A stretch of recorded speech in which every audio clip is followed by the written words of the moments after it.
So you probably heard about the H-1B visa shocker.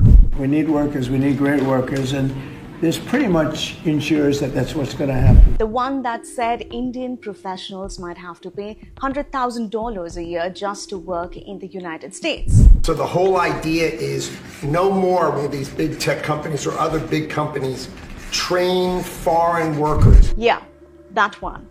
Panic spread fast. Social media exploded. Families scrambled to catch flights. And companies were freaking out. But here's the twist. The White House just clarified that it's not exactly what it sounded like. Let's take a look at who gets affected, and are you one of them?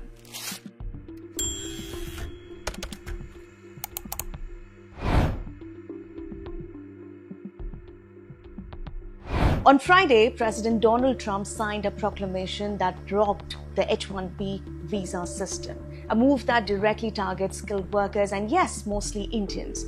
The order proposed raising H-1B visa fees to $100,000 annually. The country would rather not have to pay $100,000, but they'd rather, how do you do that? You hire Americans. So there's an incentive to hire American. But there may be instances where it's better off doing it through expertise or whatever it may be.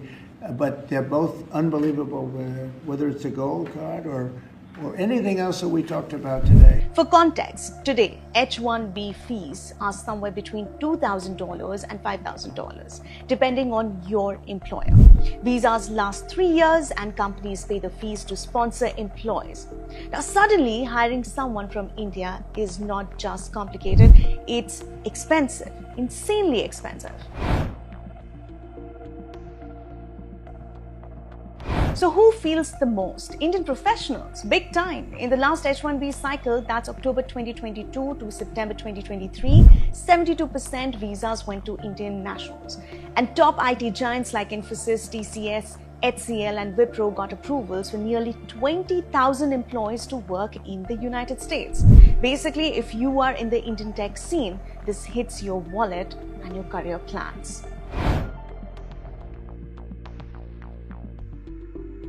And this is where it gets messy. Reports said H-1B holders abroad were scrambling to return to the United States, worried they might be stranded or denied entry. Airports were full of frantic travelers. But then White House Press Secretary Karoline Leavitt cleared the air. It's not an annual fee, it's a one-time fee. Applied only to new visas, not renewals, and not to current visa holders. She wrote, quote unquote, "Those who already hold H-1B visas and are currently outside of the country right now will not be charged $100,000 to re-enter. H-1B visa holders can leave and re-enter the country to the same extent as they normally would. Whatever ability they have to do, that is not impacted by yesterday's proclamation." So if you are already in the US or renewing your H-1B visa, you're not suddenly paying $100,000.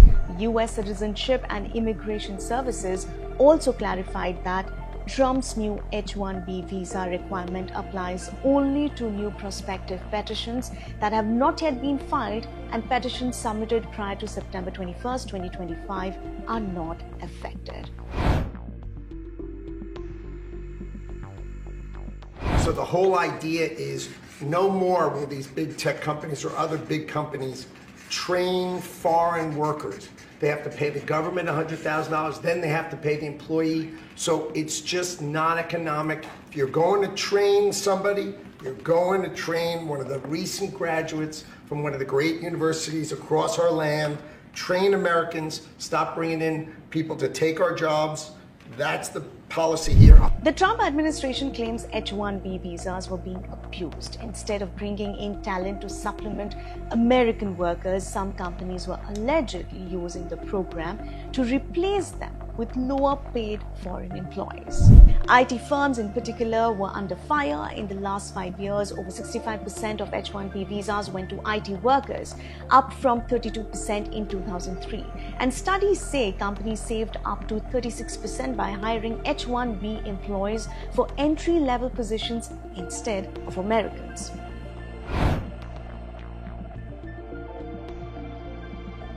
Here's another gold twist. Alongside the $100,000 H-1B fee, Trump signed the Gold Card program. If you are extraordinarily talented and willing to pay $1 million or $2 million if sponsored by a company, you get fast-track visa processing and a potential path to a green card. Basically, it's a VIP lane for the ultra-skilled or the ultra-rich. India did not stay quiet. The government called the measure likely to have humanitarian consequences for families and said it hopes the United States addresses these disruptions. MEA officials highlighted that skilled talent mobility has been key for economic growth and innovation in both countries. That's all for today. For more such news updates and explainers, stay tuned to the Indian Express. Thank you so much for watching.